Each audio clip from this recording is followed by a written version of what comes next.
Bonjour, bienvenue à tous dans ce webinaire consacré au dispositif de financement de formation. Donc, quelques règles de communication pendant ce webinaire. Donc, si vous souhaitez poser des questions, il faut utiliser l'onglet qui s'appelle Questions. Vous avez un autre onglet qui s'appelle Chat, ça c'est plutôt pour communiquer entre vous, mais pour que nous, on puisse suivre au mieux les questions que vous souhaitez poser, utilisez bien l'onglet Questions. Vous pouvez aussi voter pour les questions des autres pour montrer qu'elles vous intéressent, comme ça elles remontent dans le fil de conversation. Ce webinaire, il est organisé dans le cadre des semaines de l'évolution professionnelle qui se déroulent depuis le 9 octobre jusqu'au vendredi 20 octobre. C'est un événement qui est organisé avec l'APEC, le réseau EVA, le groupement Évolution, BGE Guyane, Anti-RH Corse et Axis Martinique, qui sont des opérateurs du conseil en évolution professionnelle auprès des salariés du privé et des indépendants. C'est un événement qui est 100% gratuit et en ligne, accessible à toute personne qui souhaite se renseigner sur l'évolution professionnelle. Il y a 100 webinaires à thème, voilà, vous pouvez aller voir le programme et faire votre petit marché. Donc, je m'appelle Amélie Culot, je suis manager de service pour le conseil en évolution professionnelle sur la région Auvergne-Rhône-Alpes. Et je vais donc vous présenter les différents dispositifs que l'on peut mobiliser avec ces salariés pour favoriser leur développement de compétences et la mise en place de formations.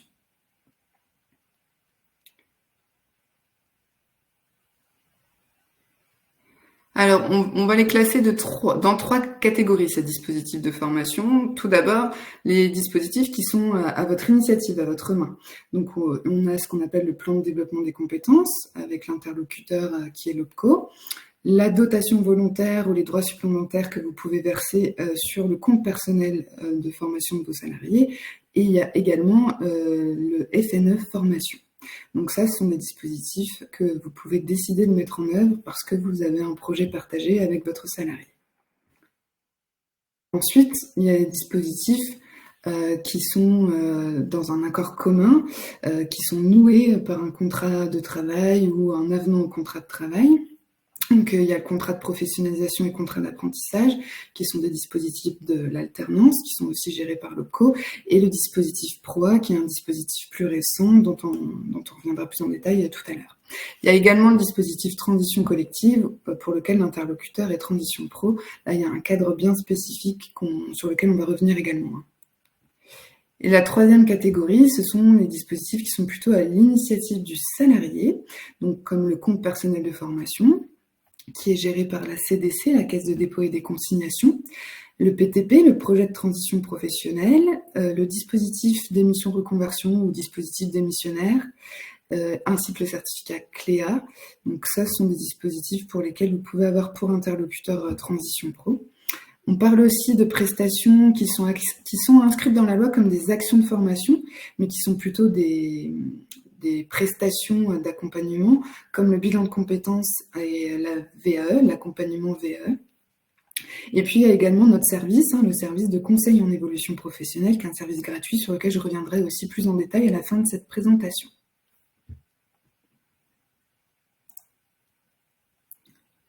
Donc, le support que vous voyez à l'écran, c'est un support qui sera tout à fait mis à votre disposition.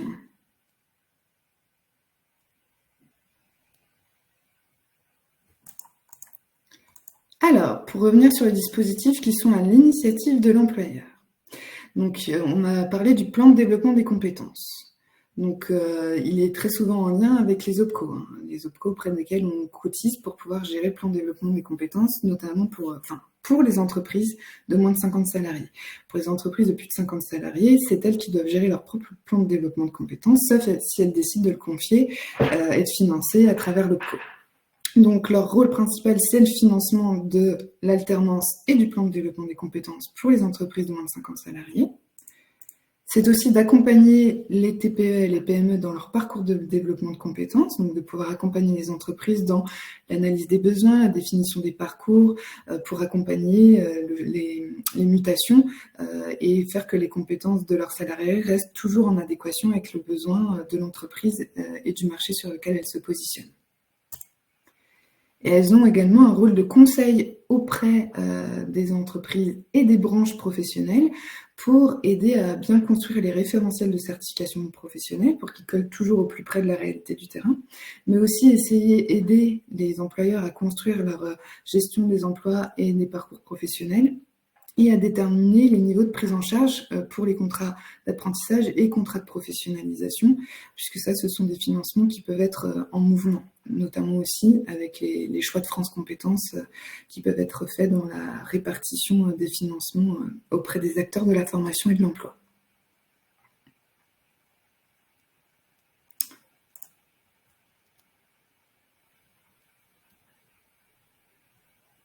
Le plan de développement des compétences, il recense l'ensemble des actions de formation retenues par l'employeur pour ses collaborateurs, quelle que soit leur ancienneté.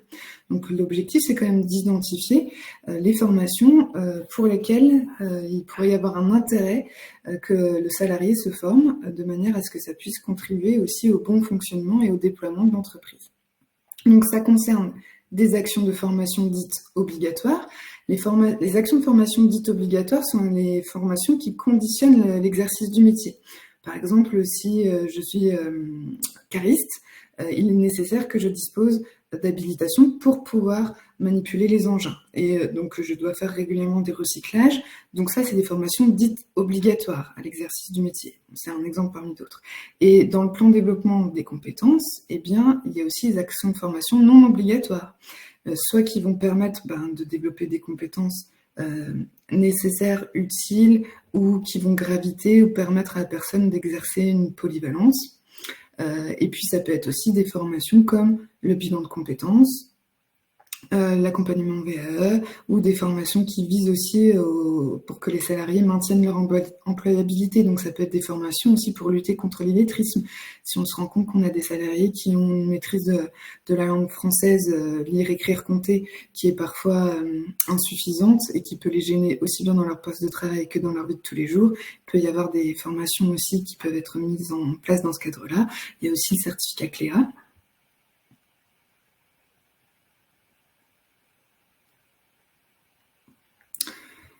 Donc on peut suivre ces formations dans différents cadres. Ça peut être dans le cadre d'une mise en situation de travail. Donc ça peut être financé dans le cadre de la FEST, les actions de formation en situation de travail, auquel cas là, ça vous demande de mettre en place tout un parcours et un processus pédagogique pour que vous puissiez voir ensuite avec l'OPCO comment il peut financer avec vous ce parcours. Les formations, elles peuvent être faites en présentiel ou tout ou partie à distance, donc formation mixte ou formation présentielle. En externe par un organisme de formation, sur le temps de travail ou en dehors du temps de travail avec l'accord du salarié. Si c'est une formation obligatoire qui conditionne l'exercice du métier, on ne peut pas obliger son salarié à faire sa formation en dehors de son temps de travail. Le collaborateur, pendant qu'il se forme pour le plan de développement des compétences, il garde son statut de salarié et continue à être rémunéré, sauf si la formation est définie comme hors temps de travail, et il conserve sa protection sociale habituelle.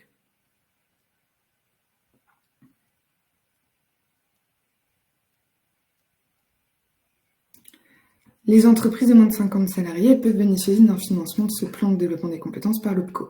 En ce qui concerne les entreprises de plus de 50 salariés, ça nécessite en fait chaque année de budgéter et de provisionner, faire un prévisionnel de ce plan de développement des compétences qui est de la responsabilité de l'employeur.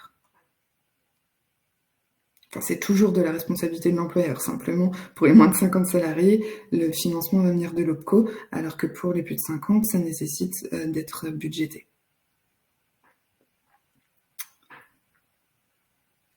Un autre dispositif que j'évoquais tout à l'heure, ce sont les dotations volontaires que l'entreprise, l'employeur, peut faire sur le CPF de son salarié. Deux intérêts à ça, donc participer financièrement à un projet de formation initié par un de vos salariés, mais aussi, pourquoi pas, encourager vos salariés qui ne se forment pas spontanément à se former. Donc, si vous voulez faire une dotation volontaire, c'est vraiment un versement que vous faites directement sur le CPF de votre salarié, qui n'est pas plafonné. Donc, c'est à vous de décider combien vous souhaitez injecter sur le compte. C'est au cas par cas, en fonction aussi de vos souhaits et de peut-être du projet de la personne. Comment ça fonctionne? Vous avez plusieurs étapes à réaliser. Il faut que vous vous rendiez sur le site Net Entreprise. C'est l'espace EDEF, espace des employeurs et des financeurs, qui a été mis en place par la Caisse de dépôt et des consignations.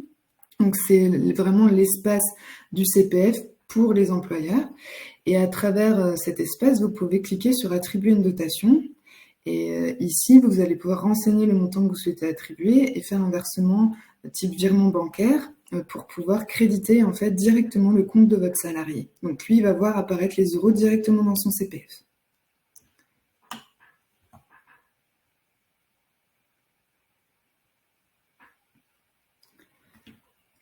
Votre salarié peut aussi vous faire une demande de validation de son dossier de formation.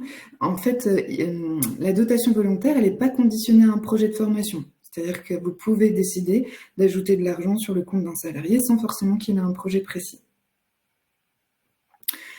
Mais si un salarié identifie une formation dans laquelle il s'inscrit et qu'il n'a pas assez d'argent avec son CPF pour la financer, il peut également aussi vous solliciter pour vous demander de compléter le montant qui reste à charge. Donc là, il peut vous présenter une démarche d'abondement volontaire. Quand c'est un abonnement volontaire, c'est conditionné au fait qu'il ait déjà choisi une formation et dont il sait déjà le montant qui reste, qui dépasse son CPF. Donc, quoi qu'il en soit, ça c'est une démarche volontaire de votre part qui peut vous permettre d'encourager vos salariés à se former. Ça peut être aussi des accords communs qu'on trouve. Si la formation, c'est une formation qui vous intéresse et qui permet aux salariés de développer des compétences utiles à votre entreprise, eh bien on peut se mettre d'accord sur le fait qu'on paye chacun une partie de la formation pour que chacun contribue au projet.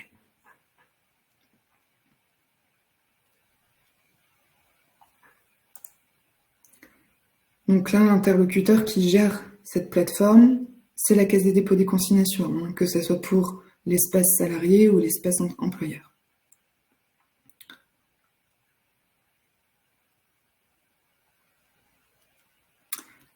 Il existe un autre dispositif qui s'appelle le FNE Formation.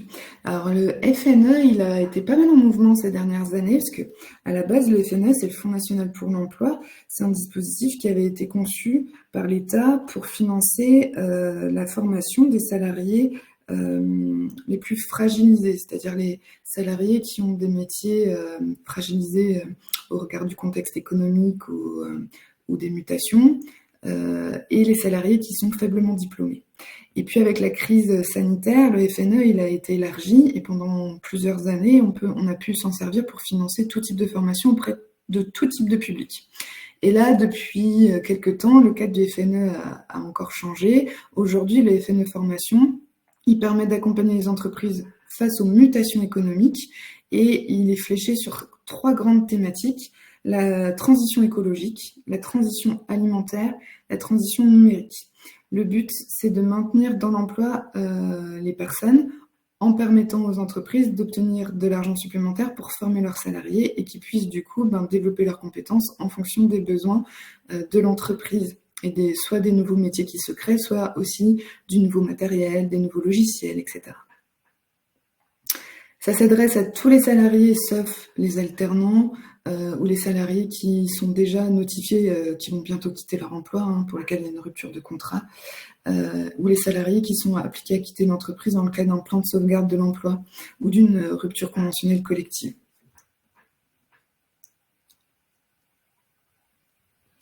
Donc, il y a un règlement général qui a été rédigé. Les coûts, ils prennent en compte les frais de personnel des formateurs, le coût de fonctionnement des formateurs et des participants, le coût des services de conseil, coût personnel des participants à la formation et coûts généraux indirects. En gros, ça prend en charge essentiellement le coût pédagogique de la formation. Le FNE, il ne prendra jamais en charge le salaire de vos salariés pendant qu'ils se forment. Et l'État a défini une prise en charge en fonction de la taille de l'entreprise. Donc, vous avez le détail ici. Donc, pour une petite entreprise, donc une entreprise pour l'État, c'est moins de 50 personnes, eh bien, la prise en charge de la formation, elle est à hauteur de 70% du coût de la formation. Et puis, plus l'entreprise grandit, plus la prise en charge diminue. L'interlocuteur qui est en charge du FNE formation, bien que ce soit un dispositif d'État, on a confié la responsabilité aux OPCO pour mettre en place l'aide financière. Donc si votre entreprise est concernée par des mutations écologiques, alimentaires, numériques, eh bien, il ne faut pas hésiter à vous renseigner auprès de votre OPCO parce que peut-être que ça peut permettre de libérer des fonds pour financer les formations de vos salariés et accompagner ces transitions.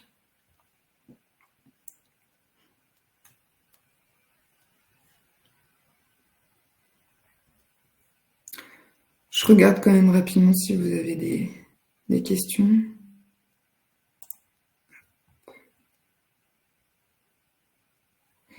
Non, je vois rien auquel on ne vous aurait pas répondu. Alors, ensuite, on a la catégorie qu'on a appelée accord commun, dans lequel on retrouve d'autres dispositifs de formation. Donc, il y a le contrat de professionnalisation. Donc, le contrat de professionnalisation, il s'adresse aux jeunes âgés de 16 à 25 ans révolus, afin de compléter leur formation initiale, ou aux demandeurs d'emploi de 26 ans et plus. Donc, il faut que ce soit des personnes qui sont inscrites à Pôle emploi et qui ont bien le statut de demandeur d'emploi. Il y a aussi les bénéficiaires du RSA, de l'allocation de solidarité ou de l'allocation adulte handicapé, ou les personnes qui ont préalablement bénéficié d'un contrat unique d'insertion. Quand on fait un contrat de professionnalisation, c'est qu'on vise une formation dite professionnelle, donc enregistrée au répertoire national des certifications professionnelles, qui est reconnue reconnue par une convention collective nationale de branche, ou qui ouvre droit à un certificat de qualification professionnelle de branche ou interbranche. Donc c'est vraiment des formations qui visent la professionnalisation et l'accès direct à un emploi. La durée. Alors, on peut faire un contrat de professionnalisation en CDD ou en CDI. Donc, si on le fait en CDD, eh bien, on peut décider que le CDD court pendant toute la durée de la formation et des périodes en entreprise. Et puis, à l'issue du CDD, on décide de oui ou non continuer ensemble. Si on le fait en CDI, ça veut dire que dès le début de la signature du contrat, on prévoit qu'à l'issue de la période de formation, la personne soit embauchée en CDI. Il peut y avoir des dérogations qui vont au-delà des 12 mois, de 24 à 36 mois, en fonction de la formation initiale et du statut de la durée de la formation envisagée. Après, il faut se renseigner pour les cas dérogatoires, mais couramment, c'est 6 à 12 mois. Et puis, la loi, elle prévoit que lorsqu'on est en contrat de professionnalisation, on doit passer un minimum de temps en formation. On ne peut pas passer tout son temps en entreprise, donc il y a un pourcentage qui est précisé ici. Mais en règle générale, les organismes de formation sont très informés et proposent des programmes qui sont adaptés au cadre légal du contrat de professionnalisation. Donc, ceux qui financent le contrat de pro, c'est l'OPCO. Alors, finance la formation, finance l'action de formation. La rémunération, elle est portée par l'employeur et la rémunération, elle va dépendre de l'âge de la personne que vous embauchez en contrat de professionnalisation. Donc, en fait, quand elle a moins de 26 ans, il y a 3 types de paliers. Et à partir de 26 ans, on est sur une rémunération au SMIC, sauf s'il y a un accord de branche qui est plus avantageux. Il peut y avoir des aides de l'État, des aides à l'embauche. Il y a régulièrement des aides en fait pour encourager l'embauche de personnes en alternance. Il faut essayer de les suivre parce que en fait elles bougent beaucoup. Donc là on vous a mis des exemples, mais en fonction du moment où vous aurez envie d'embaucher, les OPCO connaissent très bien les aides et puis sur le site de service public elles sont bien notifiées.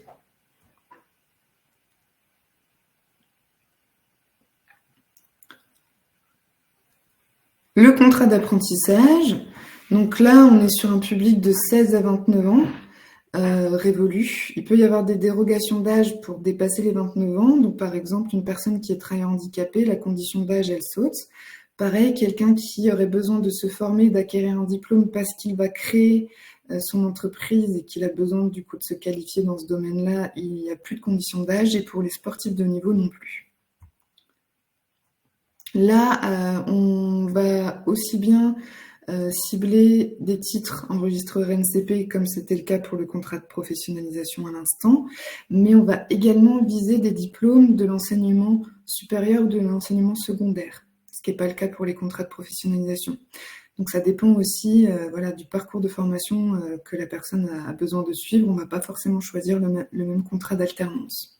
Donc les diplômes professionnels de l'enseignement secondaire, ça va être les CAP, les bacs pro, les brevets professionnels ou des mentions complémentaires. Et puis les diplômes de l'enseignement supérieur, on est sur du BTS, de la licence pro. Ça peut être aussi du master dès l'instant qu'il a une visée professionnelle. La durée ici, elle est de 6 à 36 mois. Le temps de travail, il est identique à celui des autres salariés. La personne, elle passe 35 heures par semaine en entreprise. Elle acquiert les mêmes congés. Et la durée de la formation, elle se calcule en référence à la durée du contrat. Et il y a un minimum de temps à passer en formation par rapport à la durée du contrat. Bon, c'est des choses qui sont bien logiques puisqu'on est sur un système d'alternance, donc la personne, elle doit passer du temps et en entreprise et en formation pour acquérir des bases théoriques ou faire des ateliers pratiques et être supervisée. À nouveau, l'interlocuteur, c'est l'OPCO. La rémunération, elle dépend également de l'âge. Il y a des grilles qui sont accessibles facilement sur Internet. Je ne rentre pas dans les détails. Et il existe également des aides à l'embauche pour les personnes en apprentissage. C'est la même chose, elle fluctue assez régulièrement. Donc, il faut juste suivre les actualités.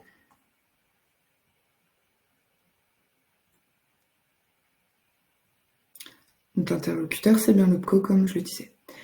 Il existe aussi le dispositif PROA. Alors ça, c'est un dispositif qui est plus récent, parce que le contrat de pro et l'apprentissage, c'est des choses qu'on connaît depuis quand même plusieurs années maintenant. Le dispositif PROA, c'est quelque chose qui a été créé en 2019, donc qui est beaucoup plus récent. Ça remplace, pour ceux qui connaissent, ce qu'on appelait avant la période. Ça ressemble à ce qu'on appelait avant la période de pro. La PROA, ça concerne un salarié qui fait déjà partie de l'entreprise. Donc un salarié qui est en CDI ou en contrat unique d'insertion ou un sportif, un entraîneur professionnel en CDD. Et il faut que cette personne, elle n'ait pas atteint le grade licence. Il faut qu'elle ait un niveau d'études inférieur à un bac plus 3 pour pouvoir en bénéficier. En fait, la PROA, c'est de la reconversion ou de la promotion interne par l'alternance. C'est-à-dire qu'on reprend le système de l'alternance, sauf que là, on s'adresse à un salarié qui fait déjà partie de l'entreprise. Donc, on va faire un avenant à son contrat de travail pour qu'il aille se former dans un système qui intègre l'alternance, c'est-à-dire des périodes en entreprise et des périodes de formation. La formation, ça peut être un diplôme ou un titre à finalité professionnelle enregistré au RNCP, ça peut être un certificat de qualification professionnelle ou une qualification reconnue dans votre convention collective ou dans votre branche. Ça peut aussi intégrer la validation des acquis d'expérience ou la certification CLEA. Donc, suivant la formation choisie, on est sur une durée de 6 à 12 mois. Ça peut être étendu, on a des mesures dérogatoires jusqu'à 36 mois dans certains cadres et dans 24 mois également. Et la durée minimale, c'est de 150 heures en formation théorique, quoi. Donc là, on est vraiment sur un cas où, je sais pas, moi, par exemple, j'ai un salarié qui va bientôt partir en retraite et puis j'ai quelqu'un qui n'exerce pas tout à fait le même métier, qui a envie d'acquérir le diplôme pour pouvoir le remplacer. Eh bien, moi, je peux très bien décider de mettre en place une PROA pour ce salarié-là. Et dans ce cadre-là, l'OPCO, il va pouvoir financer la formation. Et puis, la personne qui part en retraite, elle va pouvoir aussi, pendant les périodes d'entreprise, passer le relais, faire du tuilage ou du binôme avec mon salarié qui est en train de se former, de manière à ce que quand la personne quitte ses fonctions, j'ai quelqu'un qui soit prêt à prendre en charge le poste et qui ait aussi le diplôme qui convient pour exercer sa mission. Donc là, c'est pour une reconversion, mais ça peut être aussi quelqu'un que j'ai envie de faire évoluer et à qui j'ai envie de confier plus de responsabilités, mais pour lequel j'ai envie qu'il aille se former, qu'il acquiert des compétences, pas uniquement sur le terrain, mais aussi par le biais de la formation. Aujourd'hui, toutes les branches professionnelles n'ont pas signé encore un accord sur la PROA. Il y a un peu plus d'une centaine de branches aujourd'hui qui ont signé un accord. Si vous voulez connaître les branches qui ont signé l'accord, on peut vous mettre le lien dans le chat pour que vous puissiez le consulter pour voir si votre branche professionnelle a bien signé un accord et si vous pouvez vous mettre en place un PROA dans votre entreprise.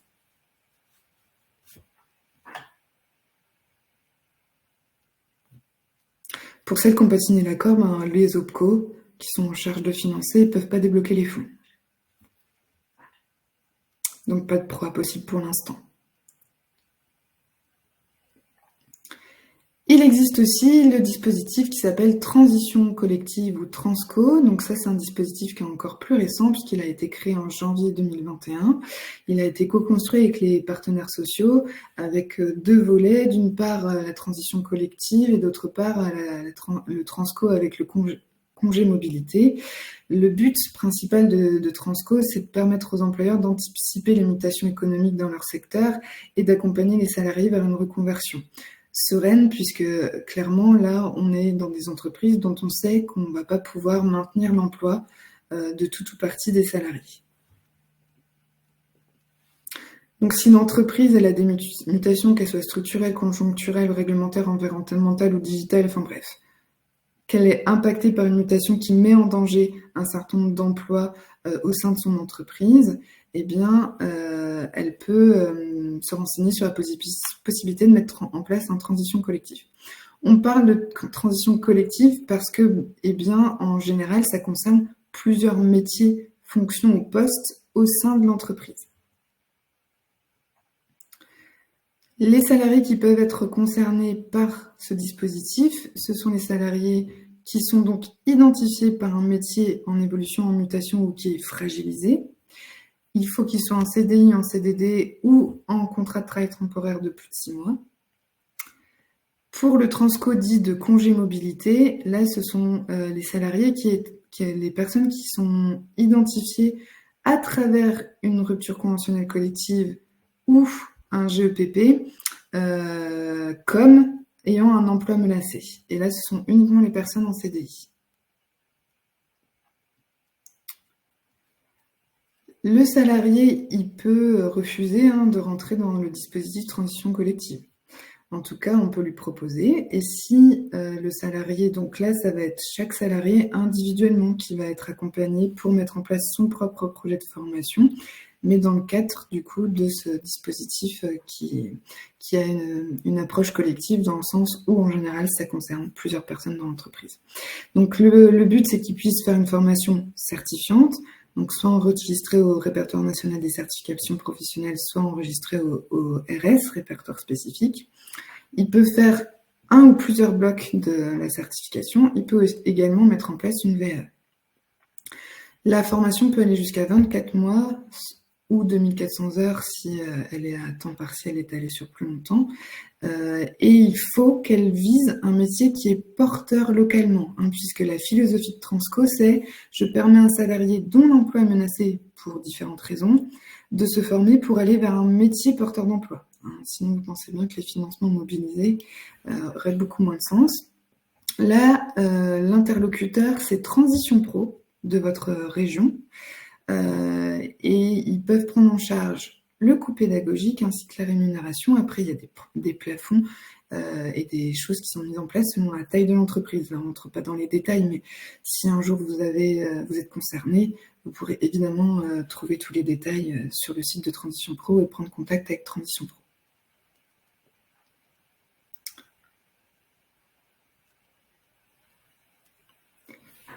Et la troisième catégorie que j'évoquais tout à l'heure, c'est le dispositif dit à l'initiative du salarié.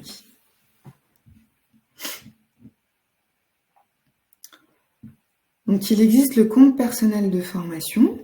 Donc, le compte personnel de formation, il est géré par la CDC, la Caisse de dépôt et des consignations. Il est alimenté à raison de 500 € par an pour un salarié qui travaille à temps plein, enfin pour un salarié qui travaille au moins à temps partiel sur une année entière. Pour les salariés qui ont une reconnaissance travailleur handicapé ou qui ont un niveau de qualification inférieur au CAP, ces personnes-là, si tant est qu'elles aient déclaré leur RQTH ou leur niveau d'études dans leur compte, elles, on leur crédite leur compte de 800 € au lieu de 500 €. Pour les travailleurs non salariés, depuis 2020, elles ont un CPF, ce qui n'était pas le cas avant, et leur compte est crédité de 500 € par an, dans la mesure où elles ont payé leur cotisation sociale liée à la formation professionnelle. Pour les agents du public, c'est 25 heures par an et 50 heures par an pour les agents qui sont moins qualifiés, qui appartiennent à la catégorie C. Il y a des plafonds, donc le CPF il est plafonné. Si j'acquiers 500 € par an, au bout d'un moment, dès que j'atteins 5000, ça bloque, ou 8000 pour ceux qui ont une majoration et qui sont à 800 € par an. Donc au bout d'un moment, le compte, si on ne le vide pas pour se former, si on ne l'utilise pas, il est bloqué, il ne se remplit plus. Par contre, si on mobilise des abondements, le plafond il saute. Donc il existe plusieurs types d'abondements. Ah oui, pardon, j'ai oublié de vous dire qu'est-ce qu'on peut financer avec son compte. Donc, avec le compte personnel de formation, on peut financer des formations certifiantes ou qualifiantes qui sont enregistrées au RNCP ou au RS. De toute façon, c'est une plateforme d'achat, on tape des mots-clés et on voit les formations qui sont disponibles à l'achat. On peut faire une formation dans sa totalité ou uniquement des blocs de compétences d'une formation. On peut aussi financer son certificat CLEA, un bilan de compétences, des accompagnements à la création et reprise d'entreprise, des accompagnements à la VAE. On peut également financer son permis B ou un permis poids lourd ou super lourd, plusieurs types de permis. Voilà. Pour les abondements. Donc il y a plusieurs types d'abondements, il y a plusieurs façons en fait de rajouter de l'argent dans le compte personnel de formation. Il existe ce qu'on appelle le C2P, le compte professionnel de prévention. Donc là, sur la base des déclarations que vous effectuez chaque année, les salariés obtiennent des points qu'on appelle des points pénibilité. Donc ça peut être par exemple les salariés qui travaillent. Alors, il y a des seuils, il y a des choses très précises, mais je vous donne des exemples très généraux, mais ça peut être des gens qui travaillent de nuit, des personnes qui travaillent dans des milieux où il fait très chaud ou très froid, enfin, qui sont exposés à des températures extrêmes. Ça peut être aussi des gens qui travaillent en équipe alternée, enfin, voilà. Donc, des personnes qui ont des métiers dits pénibles, il y a plusieurs facteurs de pénibilité qui sont bien définis. Donc, elles acquièrent des points, ces personnes. Et ces points, peuvent être utilisés pour différentes choses, et un moyen de les utiliser, c'est de les utiliser pour les transformer en euros, de manière à les créditer sur le CPF et à obtenir plus d'argent. Un point aujourd'hui, il y a une réforme qui est passée tout récemment, un point C2P, c'est égal à 500 € de plus sur son CPF. Donc c'est pas du tout négligeable. Si on a, je sais pas moi, besoin de former un salarié pour un reclassement interne ou pour son évolution et qu'il est d'accord aussi pour contribuer, ça peut être aussi un moyen de cofinancer ou d'aider au financement de sa formation, puisqu'il peut mobiliser plusieurs points, donc ça peut faire plusieurs milliers d'euros pour financer son parcours de formation. Il existe un autre abondement, c'est l'abondement accident du travail à maladie professionnelle. Donc ça concerne les personnes qui ont au moins 10% d'incapacité reconnue par la CNAM, la Caisse nationale d'assurance maladie. Et là, l'abondement, il peut aller jusqu'à 7 500 €. Donc, idem si vous avez accompagné des salariés qui ont des problématiques de santé, alors qu'elles aient un projet possible en interne à l'entreprise ou qu'elles ne puissent pas, parce que dans votre entreprise, il n'y a pas de reclassement possible, c'est toujours intéressant de les informer sur l'existence de cet abondement. Parce que très peu savent que ça existe, et du coup, c'est dommage, parce que 7 500 €, c'est quand même pas négligeable sur un coût pédagogique d'une formation, notamment si c'est une formation qui vise à se reconvertir totalement parce qu'on a une problématique de santé prégnante. Et un autre moyen de créditer de l'argent en plus sur son compte, c'est ce qu'on appelle le compte d'engagement citoyen. Donc ça concerne des personnes qui feraient du volontariat, du bénévolat, ou les personnes qui sont maîtres d'apprentissage. Donc là, il faut obtenir une attestation et prouver en fait qu'on a fait un certain nombre d'heures de volontariat ou qu'on fait partie de l'organe du conseil d'administration, par exemple, d'une association, pour pouvoir obtenir plus d'argent sur son compte CPF grâce au compte d'engagement citoyen. On a dit tout à l'heure que l'employeur lui-même peut ajouter de l'argent sur le CPF de son salarié. Donc, on a parlé tout à l'heure de ce qu'on appelle la dotation volontaire. Il y a aussi ce qu'on appelle des droits correctifs ou des dotations obligatoires. Par exemple, vous avez pour obligation de mettre en place tous les 2 ans ce qu'on appelle l'entretien professionnel. Et la loi prévoit que si le salarié n'a pas bénéficié au cours des 6 dernières années précédant son embauche d'au moins un entretien professionnel tous les 2 ans et d'au moins une action de formation obligatoire ou non obligatoire, que vous deviez mettre 3 000 € sur le compte personnel de formation du salarié concerné. Donc ça, c'est ce qu'on appelle en fait un droit correctif. Donc ça, c'est ce qui est prévu par la loi. Après, l'inspection du travail peut mettre en place des contrôles sur cette thématique-là. Et puis, l'abondement de co-construction, ça sont des abondements qui peuvent être mobilisés par d'autres acteurs, par exemple Pôle emploi, les régions ou les OPCO, qui peuvent décider en fait. Alors, sur instruction, ça c'est vraiment à la demande et en général, c'est plutôt pour les personnes qui sont demandeurs d'emploi. Automatisé, en fait, là, c'est la région, l'OPCO, en accord avec les branches professionnelles ou l'État, qui décide d'abonder de manière automatique. Donc, par exemple, à un moment donné, l'État a décidé de financer, d'abonder des formations en rapport avec le digital, par exemple. Des OPCO comme OPCO Santé ont décidé d'abonder sur des formations spécifiques en lien avec la santé pour favoriser l'accès et développer les compétences dans un secteur où il y a des difficultés en recrutement. Parfois, c'est ouvert à tous les publics et parfois, l'abondement, il va viser une région en particulier ou une tranche d'âge en particulier. Mais les personnes, quand elles se connectent à leur compte, bah, c'est déjà tout paramétré. Donc, les abondements automatisés, elles les voient. Elles peuvent voir qu'elles disposent d'une somme supplémentaire liée à un abondement automatisé.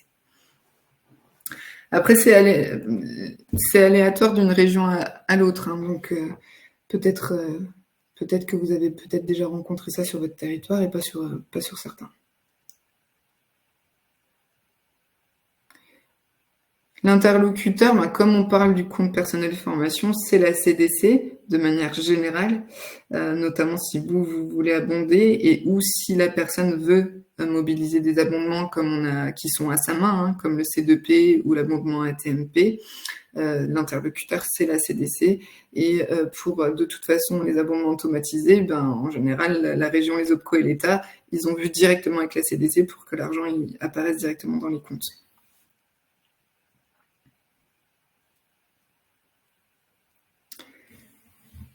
Un autre dispositif pour se former et qui vise la reconversion professionnelle, c'est ce qu'on appelle le projet de transition professionnelle, PTP.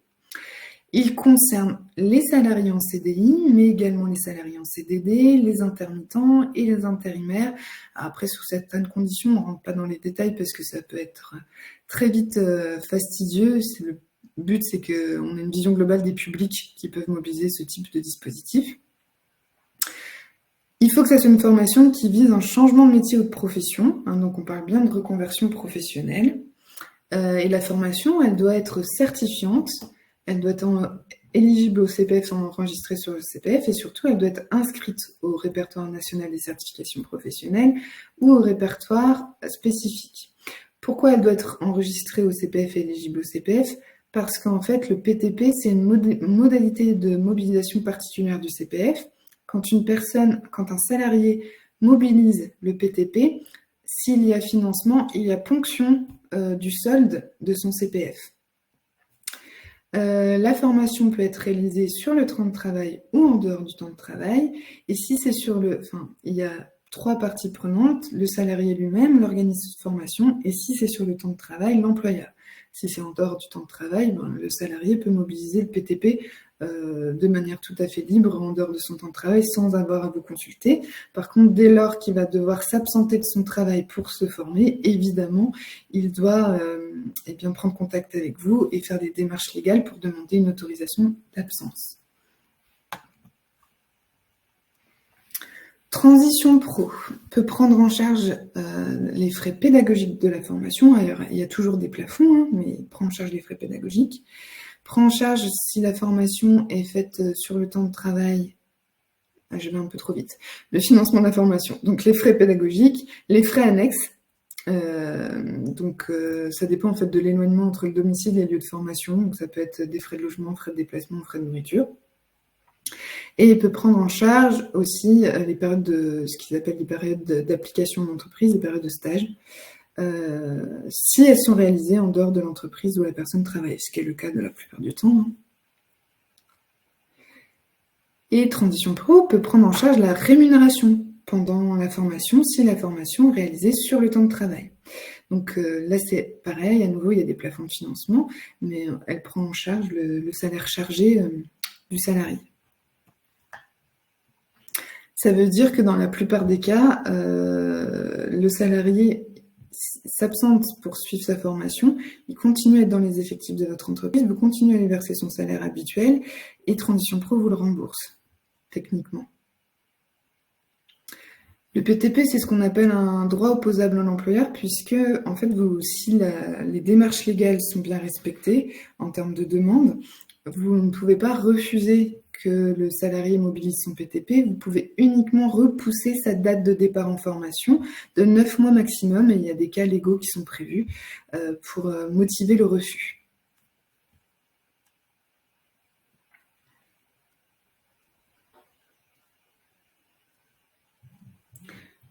Donc, ce qui se passe, c'est que aujourd'hui, Transition Pro, la vocation principale, c'est bien de permettre aux salariés de se reconvertir. Et ça arrive souvent que le salarié quitte, du coup, à l'issue de sa formation, son entreprise pour aller exercer le métier ailleurs, parce que très souvent, le métier pour lequel il se forme n'existe pas dans son entreprise actuelle. Mais Transition Pro peut aussi financer des parcours de reconversion à vocation interne. C'est-à-dire que si l'emploi existe dans l'entreprise et que la personne a besoin de se former pour aller vers cet emploi-là, c'est aussi possible, mais dans ce cadre-là, le conseil d'administration de la commission qui gère le financement du PTP, elle va être vigilante à ce que l'employeur contribue quand même au financement, puisqu'il considère que c'est pas Transition Pro qui doit financer la totalité des parcours et qui va se substituer aux obligations de l'employeur, par exemple dans le cas du plan de développement des compétences. Donc là, il faut bien se mettre en relation avec Transition Pro pour voir comment on peut mettre en place un cofinancement du parcours de la personne. En tout cas, c'est pas exclu de mobiliser un PTP pour un projet que vous partagez avec votre salarié. Je le précise parce que très souvent, le PTP, on se dit que c'est uniquement pour les gens qui ont un projet externe ou qui veulent se reconvertir pour aller ailleurs. Ça peut aussi parfois fonctionner si ça matche bien, que vous avez un projet commun.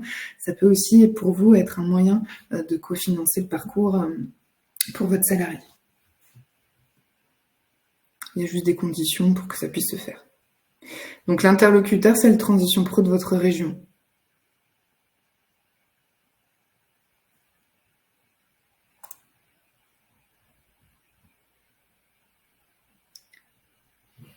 Je continue et puis je vérifierai ensuite qu'on a bien pu répondre à toutes vos questions dans le chat. J'ai des collègues qui traitent les questions, mais je prendrai un temps pour regarder si on les a toutes traitées. Alors, après le PTP, projet de transition professionnelle, on a intégré un dispositif qui s'appelle le dispositif d'émission reconversion. Par contre, ce qu'il faut bien comprendre ici, c'est que ce n'est pas un dispositif de financement de formation, mais on l'a quand même intégré parce que c'est un dispositif qui intègre un projet de formation. Mais il ne permet pas de financer la formation. En fait, la philosophie, le principe du dispositif d'émission reconversion, c'est un dispositif qui est assez récent parce qu'il il a été mis en place fin 2019. Le principe, c'est que le salarié va pouvoir démissionner et ouvrir des droits au chômage. Ce qui n'est pas le cas normalement. Quand on démissionne, on n'a pas de droit au chômage sauf des cas spécifiques légitimes. Donc, ce dispositif-là, il a été créé pour que les personnes qui ont un projet de reconversion, soit qui nécessitent de se former, soit qui nécessitent de créer ou reprendre une entreprise, puissent démissionner de leur emploi pour s'inscrire à Pôle emploi et bénéficier du chômage afin de mettre en place leur projet de reconversion. Les conditions d'éligibilité, il faut que ce soit des personnes qui ont 5 ans d'activité continue, qui soient en CDI actuellement à temps complet ou à temps partiel, et qui est un contrat de droit privé. Il ne faut surtout pas que la formation visée elle ait démarré pour pouvoir bénéficier du dispositif, puisque sinon c'est que le projet est déjà mis en œuvre. Et la mobilisation du conseil en évolution professionnelle, elle est obligatoire. Je reviendrai sur ce qu'on peut faire avec les personnes quand on les accompagne dans ce cadre-là. Et Transition Pro, eux, ont une commission dans laquelle ils jugent du caractère réel et sérieux du projet. C'est donc eux qui vont décider si le projet est suffisamment sérieux, et s'ils attestent du caractère réel et sérieux du projet, ça permettra à la personne, lorsqu'elle s'inscrire à Pôle emploi, d'ouvrir des droits, sauf si elle ne respecte pas les conditions d'éligibilité que j'ai citées avant. La loi prévoit que lorsque quelqu'un veut mobiliser le dispositif d'émission reconversion, il faut qu'elle puisse rencontrer un conseiller en évolution professionnelle. Donc nous, ce qu'on va pouvoir voir avec cette personne, c'est déjà vérifier qu'elle a choisi le bon dispositif. Puisque si elle veut se former, comme on l'a vu précédemment, il existe d'autres dispositifs, peut-être qu'elle ne les connaît pas tous, et donc c'est s'assurer que faire une démission reconversion, c'est le meilleur moyen pour elle de mettre en œuvre son projet. C'est ensuite l'aider à vérifier et à construire le projet de formation, le parcours de formation qui est le plus adapté pour qu'elle puisse développer ses compétences. Et comme le dispositif d'émission reconversion ne permet pas de financer la formation, on aide aussi la personne à voir comment elle va pouvoir mettre en place un financement de formation en lui donnant des informations sur les financements qui existent, notamment pour les demandeurs d'emploi, puisque la spécificité, c'est que la personne, au moment où elle réfléchit à son projet, on l'accompagne, elle est salariée, mais au moment où elle met en œuvre son projet, elle est demandeur d'emploi. Donc c'est vraiment un dispositif où il y a 3 acteurs. Le CEP au début, pour travailler le projet, vérifier l'éligibilité, s'assurer du bon accès aux droits, mobiliser le bon dispositif. Transition Pro qui juge du caractère et des sérieux du projet. Et Pôle emploi qui va délivrer l'allocation chômage pendant que la personne va mettre en place son projet. Et donc à Pôle emploi, il existe pour les demandeurs d'emploi, il existe différents dispositifs ou sources de financement pour se former. Donc nous, notre rôle, c'est vraiment de sécuriser le parcours avec la personne. Mais là, du coup, on n'est plus du tout... C'est bien pour ça qu'on a fait une catégorie à la main du salarié, parce que là, du coup, on n'est pas du tout sur quelque chose qui est partagé avec l'employeur. C'est plutôt le salarié qui fait son projet et qui démissionne. Pour vous, légalement, c'est comme une démission classique. Hein. Ça ne change rien.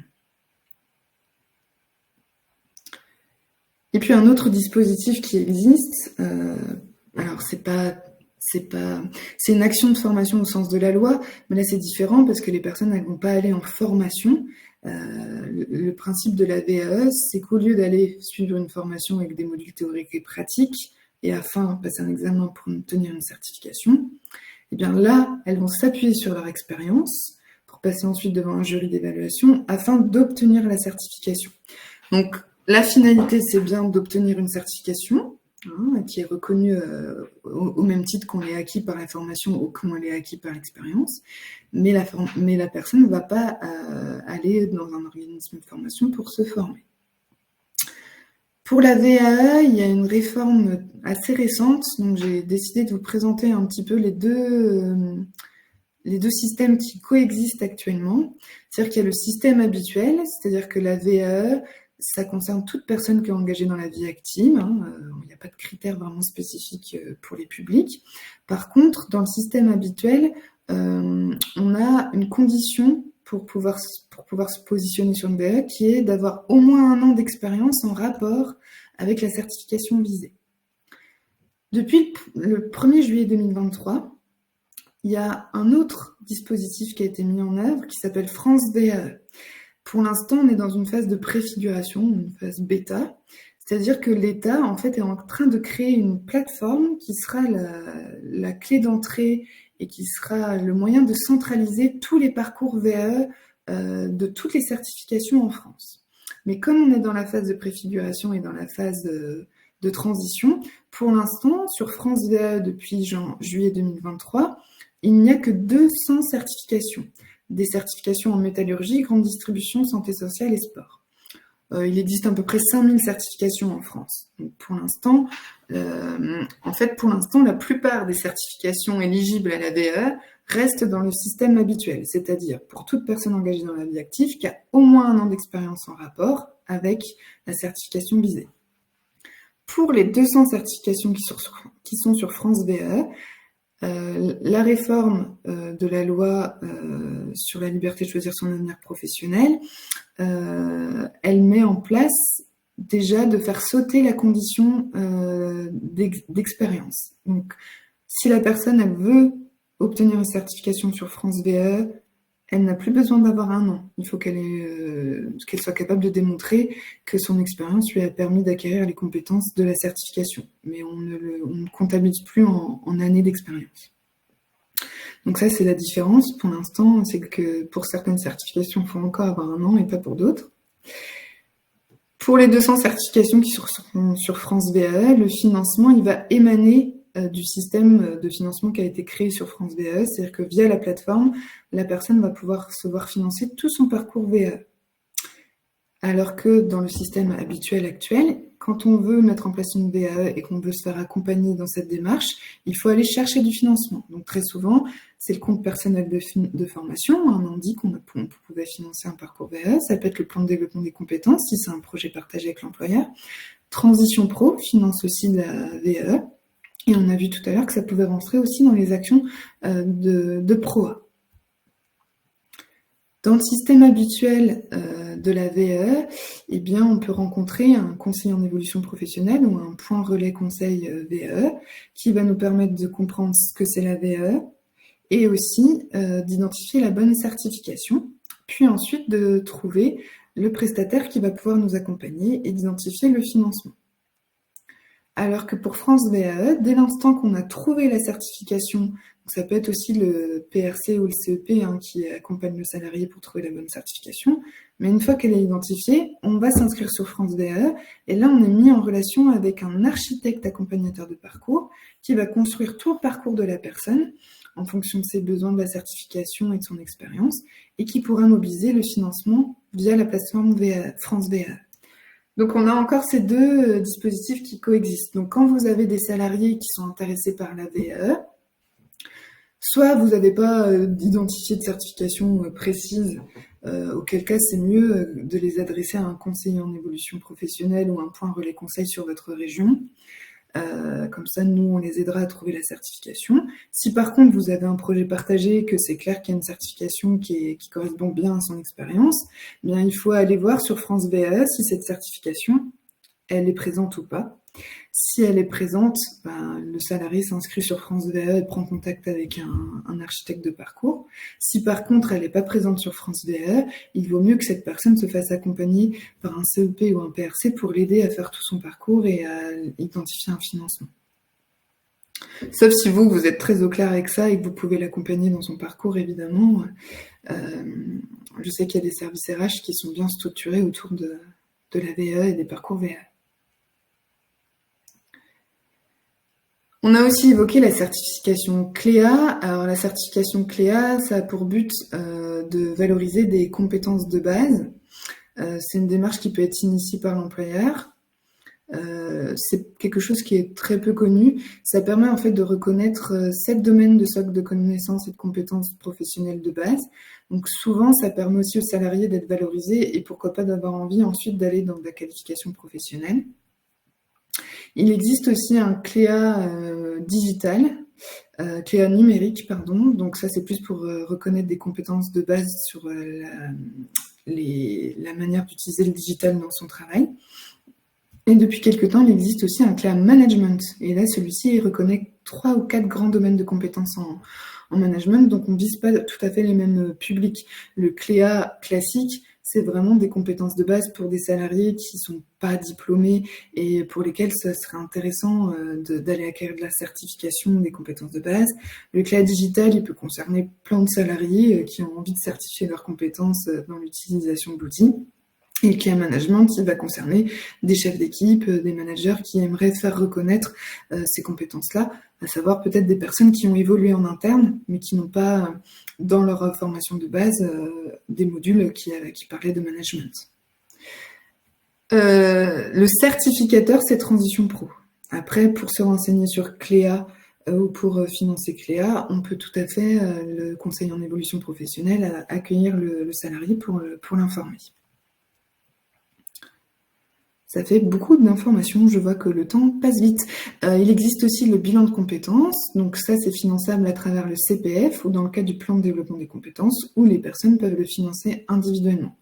Le but du bilan de compétences, c'est d'analyser ses compétences personnelles et professionnelles, de faire le point sur ses aptitudes, ses motivations, de pouvoir définir un ou plusieurs projets professionnels et de pouvoir ensuite mettre en place soit un parcours de formation ou d'évolution de carrière. C'est maximum 24 heures, mais ça peut tout à fait être modularisé en fonction des besoins de la personne. Donc juste pour finir ce webinaire, vous touchez un mot sur ce qu'est le conseil en évolution professionnelle. Donc c'est bien un service gratuit, c'est confidentiel, donc vous pouvez très bien en parler à vos salariés, mais tout ce que nous, on évoquera dans le bureau avec le conseiller, ça sera confidentiel, ça restera entre le conseiller et le salarié. On intervient dans un cadre de neutralité. Ça doit être accessible à tous puisqu'on a des structures accessibles sur tout le territoire. Le but, c'est vraiment de permettre aux salariés de faire le point sur sa situation et aussi de pouvoir construire une stratégie d'évolution professionnelle. Ça s'adresse aussi bien aux salariés du secteur privé et des indépendants, comme on l'évoquait tout à l'heure, qu'aux cadres, qu'aux demandeurs d'emploi, qu'aux jeunes de moins de 26 ans ou qu'aux personnes en situation de handicap. Et là, il existe un opérateur CEP, on va dire naturel, en fonction du statut de la personne. Donc on peut aborder aussi bien de l'évolution interne ou externe à l'entreprise, le développement des compétences, des reconversions, la certification professionnelle, la création-reprise d'entreprise. Vous avez compris que le CEP, c'est un service qui permet d'accompagner les personnes sur un panel de projets plutôt large. Nos conseillers en évolution, ils vont permettre à la personne d'exprimer leurs demandes, de poser à plat tout ce dont ils ont besoin, de répondre à la question, les informer sur leurs droits, mais aussi leur donner une méthodologie de projet, leur donner des ressources qui sont fiables pour qu'elles puissent mettre en œuvre un projet et aussi partager ce projet avec vous. On sait que c'est aussi plus facile pour vous de co-construire un projet lorsque la personne arrive en ayant une demande claire et en étant capable d'exprimer là où elle veut aller, comment elle veut y aller, pour que vous puissiez ensuite voir ensemble ce qui est possible de mettre en œuvre. Pour prendre rendez-vous avec un conseiller, eh bien, il faut aller sur ce site, mon-cep.org. La personne va renseigner sa situation, donc salarié, demandant d'emploi, etc., sa localisation géographique, et elle pourra accéder aux coordonnées directes pour prendre rendez-vous. Donc ça, c'est la meilleure clé d'entrée que vous pouvez donner à vos salariés pour qu'ils puissent nous contacter. Et on peut aussi intervenir au sein des entreprises, sur des salons, des forums, ou dans des webinaires, pour présenter le service CEP à vos salariés. Donc sur la présentation, on vous a mis les coordonnées des chargés de partenariat par région, de manière à ce que vous puissiez prendre contact directement avec nous. Et à ce compte-là, on peut voir ensemble comment on peut mettre en place des interventions au sein même de votre entreprise. Alors, c'est des interventions qui ont vocation à présenter le service et à donner un premier niveau d'information. Par contre, on ne fait pas des rendez-vous individuels avec le conseiller au sein de l'entreprise même. Voilà. En même temps, c'était assez dense, donc il est 15h58. J'espère que vous avez pu avoir réponse à toutes vos questions dans le chat. Je vois plein de petits pouces levés, donc j'en conclus que c'était utile pour vous, ce qui est plutôt une bonne nouvelle. Hop. Donc, comme je le disais, hein, vous recevrez le support, donc tout ce que j'ai évoqué est écrit sur le support. Je reste encore quelques minutes pour voir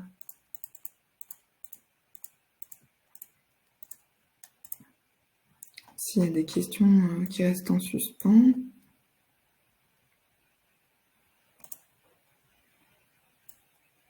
Bon, j'avoue ne pas réussir à voir s'il y a des questions qui restent en suspens. J'espère que vous avez eu réponse à tout. Ok. Oui, pas d'inquiétude, vous allez tous recevoir le support, il n'y a pas de souci.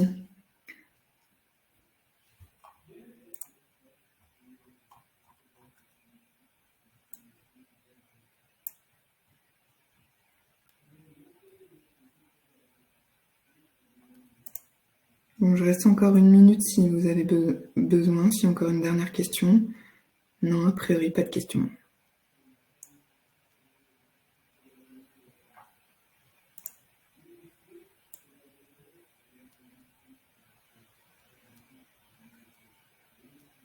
Très bien. Je vous remercie de votre attention. Et puis n'hésitez pas à vous inscrire à d'autres webinaires, n'hésitez pas à consulter le programme. Je vous souhaite une bonne après-midi.